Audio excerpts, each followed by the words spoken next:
우리는 세옹지마라는 사자성어를 압니다. 그런데 이 세옹지마라는 사자성어는 중국의 변방에 있는 한 노인으로부터 이야기로부터 시작됩니다. 중국 변방에 살고 있던 한 노인이 기르던 아주 아름다운 말 하나가 있었습니다.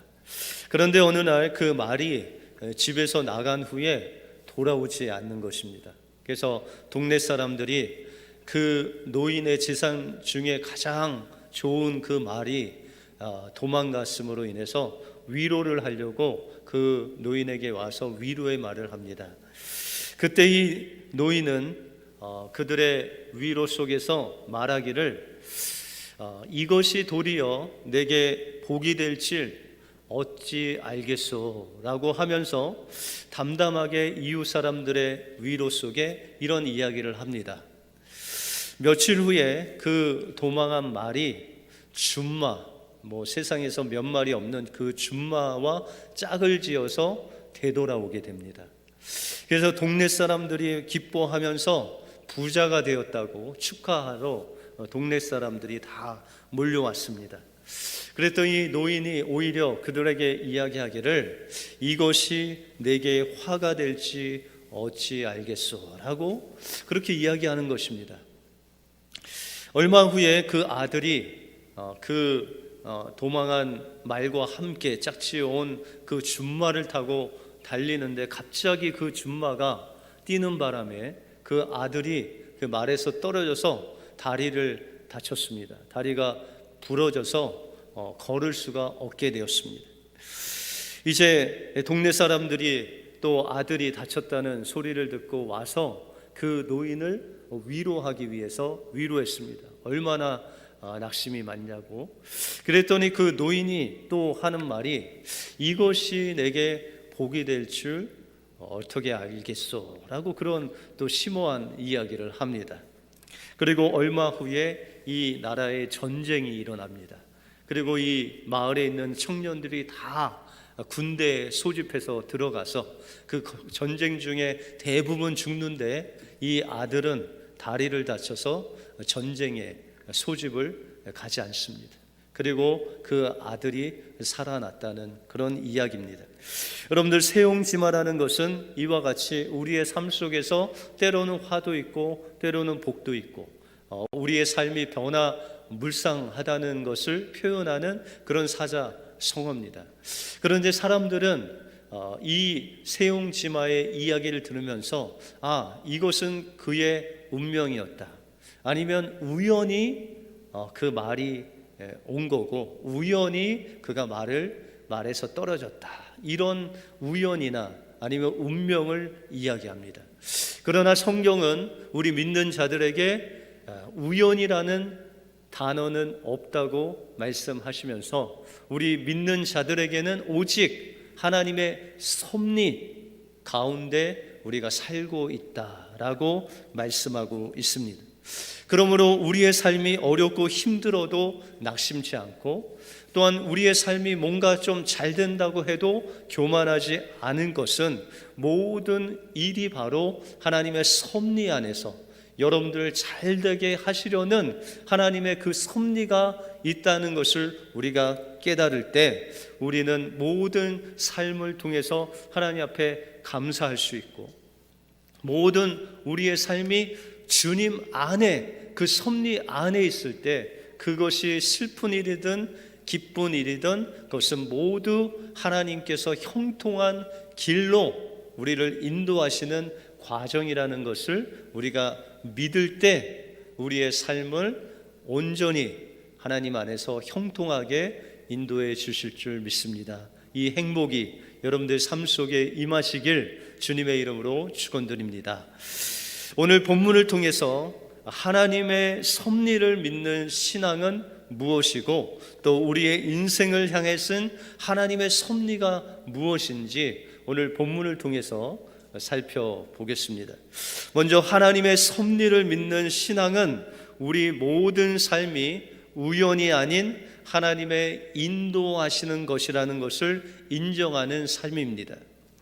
오늘 본문에 보시면 요셉은 자신을 노예로 팔아 버린 그 형들의 앞에서 서 있습니다. 지금 이 요셉은 어렸을 때 그 형들의 강권적인 힘으로 말미암아 노예로 팔아 버린 그런 요셉이 아니었습니다. 이 당시 열강 중에 가장 힘센 애굽 중에서도 그 바로의 실세인 이 총리라는 그 자리에 있었던 사람이 바로 요셉입니다.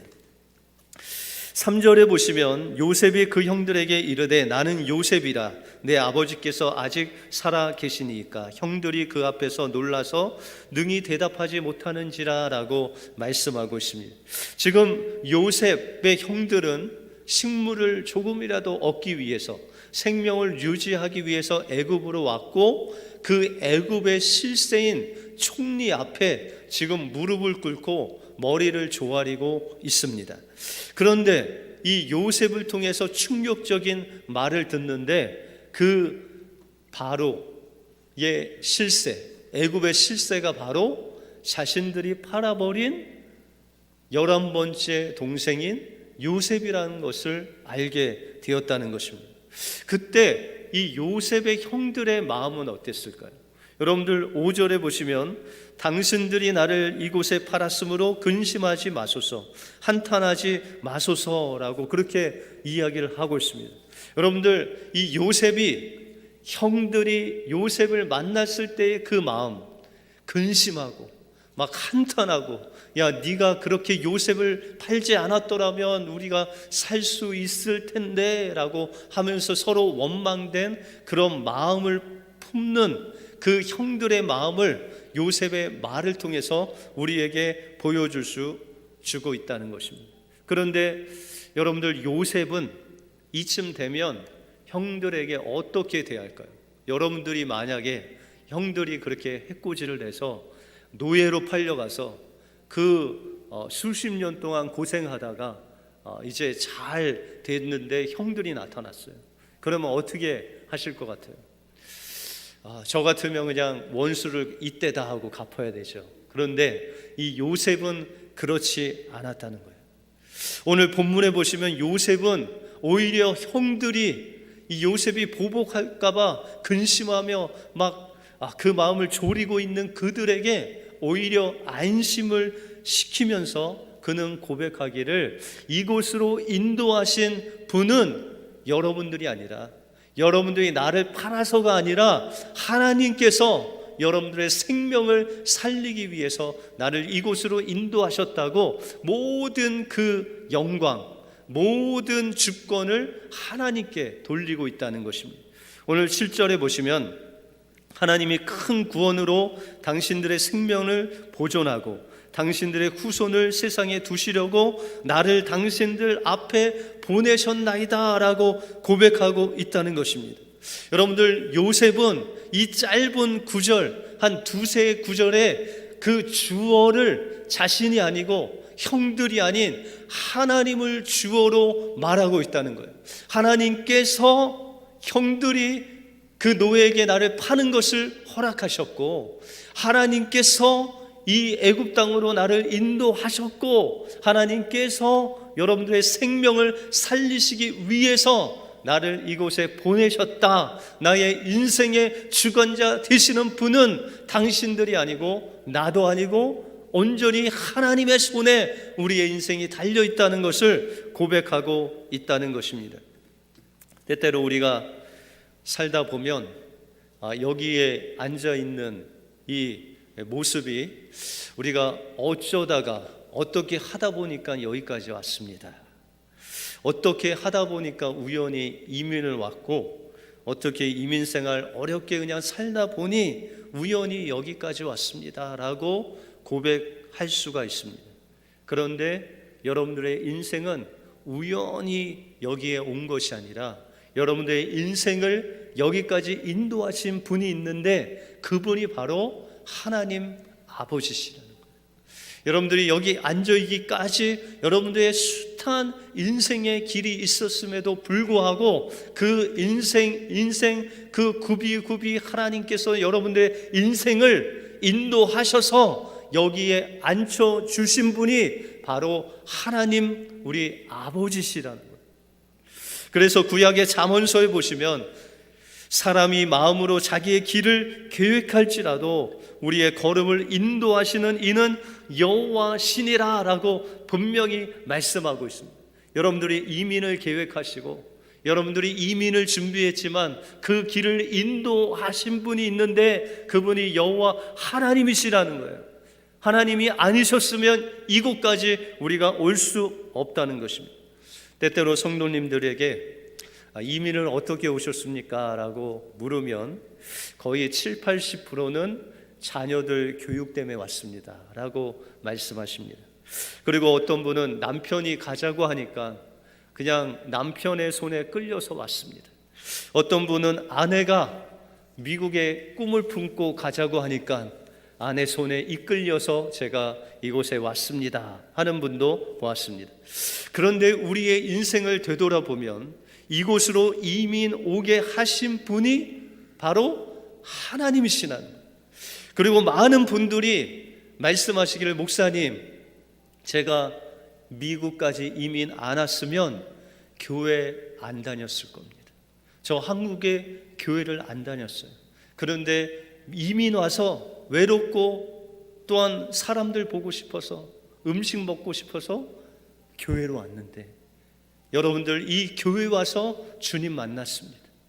제가 한국에서 신앙생활 하다가 이곳에 와서 더 신앙생활 열심히 합니다 라는 고백은 바로 하나님께서 여러분들을 예수 믿게 하기 위해서 이 자리에 앉혀서 하나님과 함께하는 삶을 살게 하시기 위해서 하나님께서 여기 이 이영만리 이 미국 땅까지 여러분들을 인도하셨다는 거예요.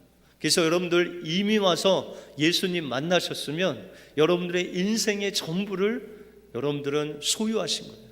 여러분들 이곳에 와서 믿음이 더 하나님이 함께 하신 것을 체험하고 살고 있다면 인생의 가장 중요한 것을 지금 하나님께서 주시기 위해서 이곳으로 인도하셨다는 것입니다. 여러분들 요셉이 보디발 장군의 노예로 끌려갔을 때 그 마음이 어땠을까요? 그는 원망하고 불평하고 정말 그 형들에게 그런 배신감도 없었을 것입니다.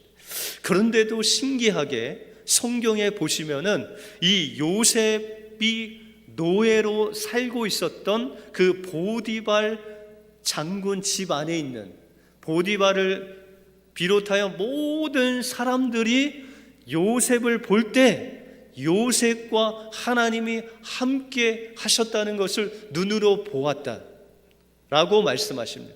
또한 하나님이 함께 하실 뿐만 아니라 그 요셉이 형통한 것을 그 두 눈으로 그들이 보았다라고 말씀하고 있습니다.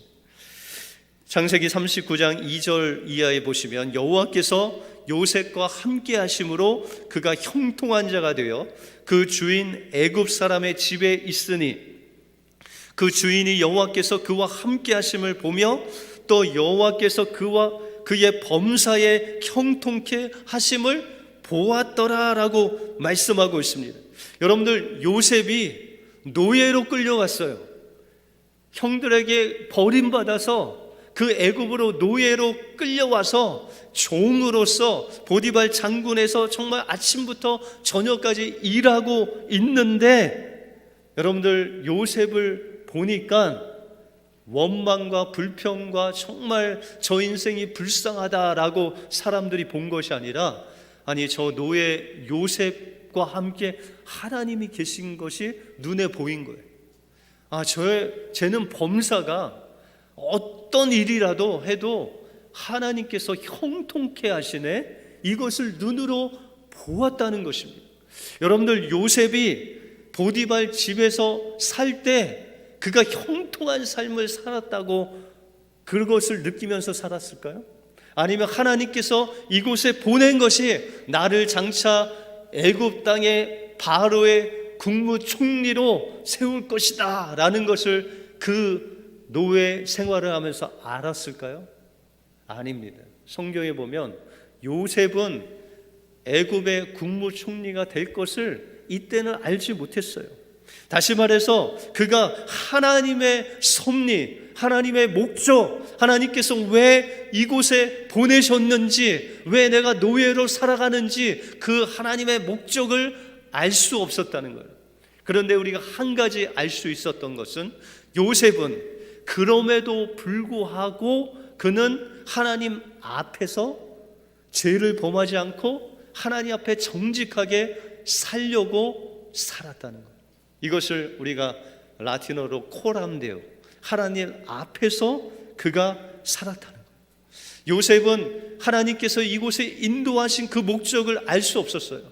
왜 이렇게 고생하는지 알 수 없었어요. 그럼에도 불구하고 내가 어떻게 살아야 될 것은 그는 알고 있었어요. 내가 하나님 앞에서 정직하게 죄를 짓지 않고 살아야 될 것을 알고 있었어요. 그럴 때 하나님께서 그의 섭리, 하나님의 섭리 안에 그를 인도해 가셨다는 거예요. 여러분들, 요셉이 보디발 장군 아내가 유혹할 때 그를 뿌리쳤어요. 왜요? 내가 하나님 앞에 살기 위해서, 하나님 앞에서 범죄할 수 없기 때문에 하나님 앞에서 그 유혹을 이겼어요. 그러면 하나님의 섭리는 어떤 섭리여야 돼요? 이 요셉을 그 노예의 자리에서 끌어내셔야 되잖아요. 그런데 어디로 끌어내셨어요? 감옥으로 끌어내셨어요. 여러분들, 이것이 하나님의 섭리일까요?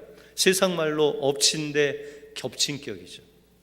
그런데 하나님의 섭리는 이 요셉을 인도하셔서 그 감옥에서 술과 논, 떡과 논, 이 요셉이 평생 만나려고 해도 못 만나는 높은 사람들을 이 감옥에서 만났어요. 그리고 바로의 꿈을 해석하기 전에 그들의 꿈을 해석함으로 그 꿈의 해석을 연습시켰어요. 그리고 이 계기로 인해서 그 감옥 생활에서 나가서 그가 바로 앞에 설 수 있도록 도와준 그 술관원을 만나게 하셨다는 것입니다. 올 한 해 우리는 코로나19로 인해서 정상적인 삶을 잃었습니다. 어떤 분들은 사업장을 잃고, 어떤 분은 직장을 잃었습니다. 어떤 분은 건강을 잃고, 학생들은 정상적인 학교 생활을 잃었습니다. 인간적으로 원망할 수 있습니다. 한편으로 답답한 마음을 들 수 있습니다. 그런데 이런 상황 속에서도 우리가 요셉과 같이 원망하지 않고 낭망하지 않을 수 있을 것은 하나님께서 이 터널을 지나서 하나님의 그 섭리대로 하나님의 놀라운 그 뜻을 여러분들 통해서 이루실 것을 우리가 믿기 때문에 이 코로나19 상황 속에서도 우리가 하나님 앞에 살 수 있는 이유를 우리가 갖고 있다는 것입니다. 우리가 이 어려움 속에서도 요셉과 같이 하나님 앞에서 정직하고 원망하지 않고 불평하지 않고 하나님의 그 섭리가 무엇인지 알 수는 없지만, 그러나 그 하나님께서 그 마지막 날에 우리를 통해서 역사하실 그 소망을 바라보면서 우리가 하나님 앞에서 살아갈 때 하나님께서 여러분들을 형통케 하시고 여러분들을 통해서 많은 생명을 구원하는 놀라운 역사를 이루실 줄 믿습니다. 하나님의 섭리를 믿고 하나님 앞에서 믿음으로 살아가심으로 형통한 삶을 사시는 여러분들의 삶이 되시길 주님의 이름으로 축원드립니다. 다음으로 하나님의 섭리를 믿는 신앙은 하나님의 뜻을 이루기 위해서 우리를 세상에 보내심을 받았다는 것을 인정하는 삶입니다. 하나님께서 요셉을 애굽으로 인도하신 목적은 바로 생명을 살리기 위함이다라고 말씀하고 있습니다. 오늘 7절에 보시면 하나님의 큰 구원으로 당신들의 생명을 보존하고 당신들의 후손을 세상에 두시려고 나를 당신들 앞에서 보내셨나이다. 그런즉 나를 이리로 보낸 자는 당신들이 아니요 하나님이시다라고 고백하고 있다는 것입니다. 여러분들, 하나님께서 요셉을 그런 애굽으로 종살이하게 하시고 그 감옥에서 죄수살이하게 하시고 또한 이 온 땅을 치리하는 치리자로 인도하신 하나님의 목적은 다름이 아닌 그 이스라엘의 생명을, 애굽의 생명을, 그 주변에 있는 생명을 구원하기 위해서 그들을 인도해 주셨다는 것입니다. 우리가 이 코로나로 어려울 때 어떤 분은 직장을 잃고 새로 직장을 얻어서 가시는 분들이 있습니다. 우리가 인간적으로 생각할 때는 일할 곳이 여기밖에 없어서 하나님께서 이곳으로 인도하셨다라고 생각할 수 있습니다. 그런데 하나님께서 이 요셉의 삶을 통해서 분명히 우리에게 말씀하시는 것은, 하나님께서 요셉을 갈 곳이 없어서 보디발 장군 집으로 인도하신 게 아니었어요. 그가 갈 곳이 없어서 감옥으로 인도하신 것이 아니었습니다. 하나님께서는 그곳에 있는 생명을 구원하기 위해서 하나님께서 요셉을 인도하신 것 같이, 여러분들 코로나19가 아니면 여러분들이 그곳에 갈 수 없는데 그곳에 가게 된 것은 그곳에 있는 생명을 구원하기 위해서 여러분들을 그곳으로 보내셨다는 거예요. 예전에 일상생활로 우리가 살았으면 우리가 해야 되지 않아야 할 것도 우리가 지금 하고 있는 것은 여러분들이 그곳에 있는 자들을 구원하기 위해서, 그곳에 살아계신 하나님을 여러분들 통해서 보여주시기 위해서 하나님께서는 여러분들을 그곳에 보내셨다라고 말씀하고 있다는 것입니다. 그래서 1절에 보시면 요셉이 시종하는 자들 앞에서 그 정을 억제하지 못하여 소리질러 모든 사람들을 자기에게서 물러가게 하시고 그 형제들에게 자기를 알리니 때에 그와 함께한 자가 없었다라고 말씀하고 있습니다. 여러분들, 이 요셉이 지금 그 정을 억제하지 못하고 대성통곡하면서 지금 소리질러 우는 이유가 무엇입니까? 그 형들을 보니까 이 망감이 교차하죠. 그 형들이 자기를 죽이려고 그 구덩이에 넣고 그 구덩이에서 구원하나 했더니 그냥 이스마엘 한 번도 보지 못한 상인들에게 은 받고 그냥 팔아버리고, 그 보디발 장군 집에서 그냥 열심히 일했는데 하나님 앞에서 살았는데 그 누명을 쓰고 감옥에 가고, 그 모든 망감이 교차되면서 그는 그 통곡을 하면서 부르짖었습니다. 여러분들, 그 요셉이 그렇게 부르짖은 것은 원망이 막 들끓어서 운 것이 아니었습니다. 여러분들, 이 요셉이 그냥 그 형들을 한탄하고 원망하고 원수 갚으려고 운 것이 아니었습니다. 그의 삶을 되돌아보니까 하나님이 자기를 여기까지 인도하신, 그래서 오늘 성경에 보시면 이 요셉이 그 형들을 향해서 원망하는 내용이 아무것도 없어요. 불평하는 마음이 하나도 없어요. 왜요?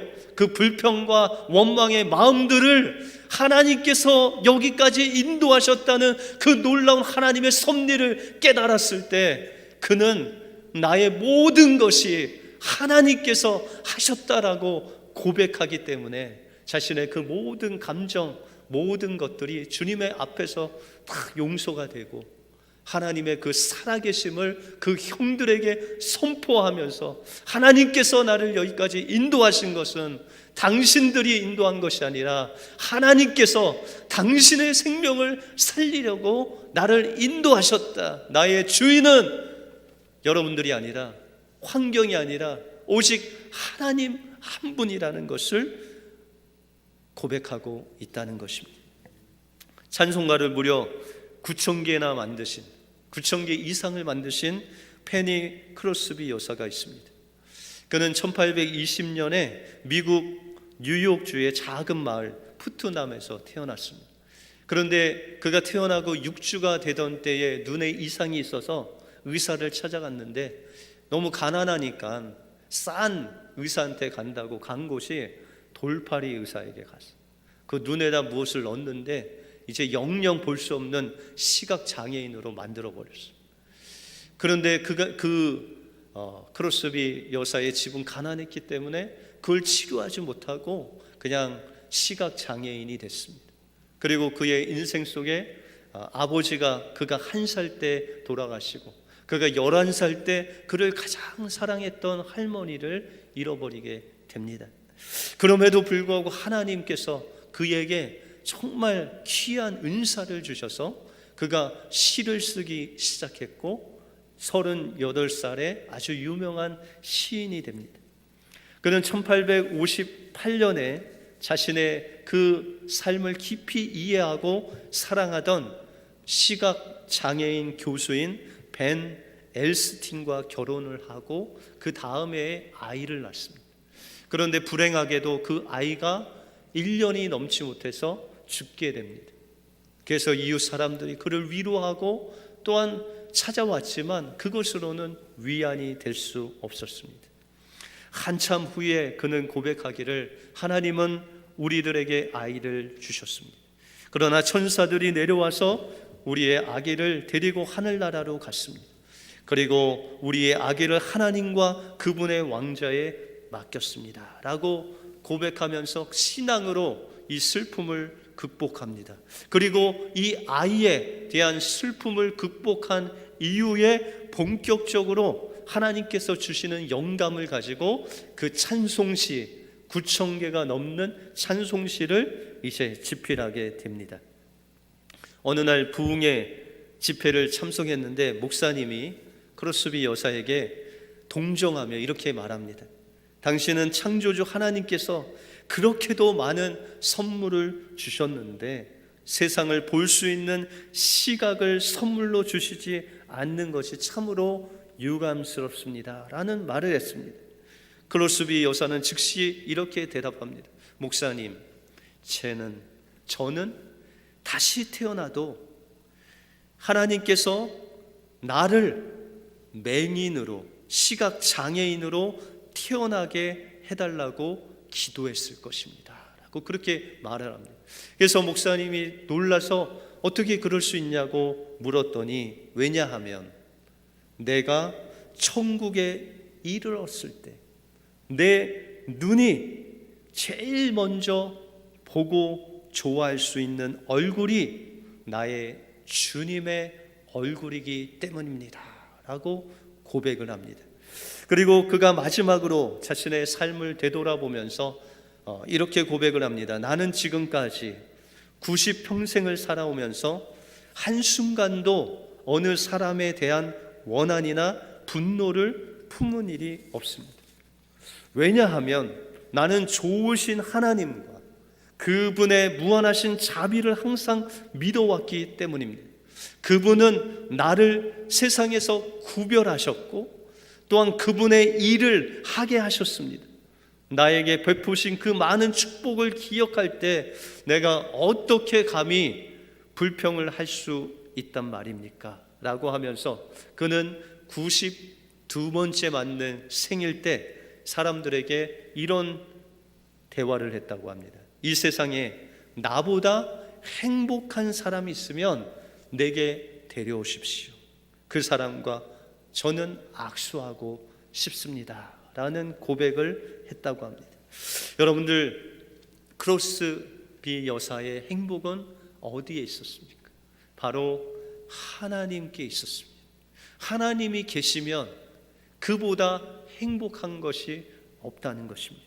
우리의 행복은 다른 곳에 있는 것이 아니라 내게 주어진 그 삶을 하나님께서 주신 것이며 내가 그 삶에 하나님을 바라보며 감사하며 살 때 하나님께서는 우리와 함께 하실 뿐만 아니라 우리의 삶을 형통케 하시고 그 마지막에는 우리를 통해서 생명을 구원하실 그 주님을 믿는 하나님의 섭리를 믿는 삶이야말로 하나님이 원하시는 행복한 삶이며 형통한 삶이라고 말씀하고 있습니다. 하나님의 섭리를 믿는 신앙은 먼저 하나님께서 우리의 삶을 우연이 아닌 그 하나하나를 인도하신다는 그 하나님의 인도를 믿는 신앙입니다. 하나님을 섭리를 믿는 신앙은 우리를 이 땅에 우리가 어디에 있든지 생명을 살리기 위해서 우리를 그곳에 보냈다는 하나님의 섭리를 믿는 신앙이 바로 하나님의 섭리를 믿는 신앙이라는 것입니다. 하나님께서는 지금도 여러분들과 함께 하십니다. 그리고 여러분들이 있는 그곳에 보낸 여러분들을 있게 하신 분이 바로 하나님이십니다. 또한 그곳에서 하나님의 살아계심을 나타내고 또한 그 여러분들이 만나는 심령들을 구원하기 위해서 여러분들을 보내셨습니다. 요셉과 같이 우리가 하나님의 그 마지막 종착역, 그 뜻은 섭리를 다 이해할 수 없지만 그러나 요셉과 같이 하나님 앞에서 그 섭리를 하나님 믿으며 하나님과 함께 동행하심으로 하나님께서 여러분들 향하신 그 놀라운 섭리를 이루어가는 여러분들의 삶이 되시길 주님의 이름으로 축원드립니다. 기도하겠습니다.